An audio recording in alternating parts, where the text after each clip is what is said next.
आज इस वक्त मौजूद हैं।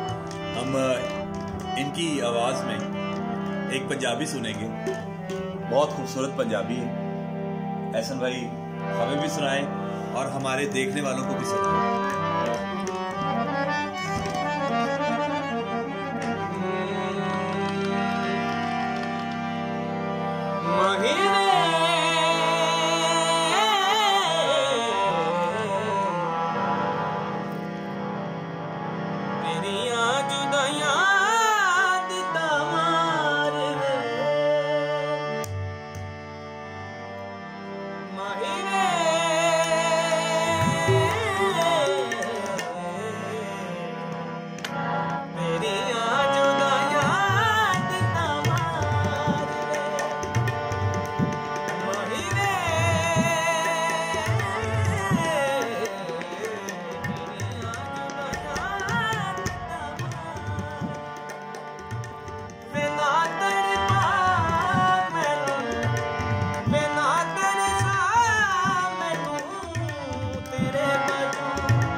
आपकी पंजाबी है, कोशिश की है, मुझे बहुत पसंद है।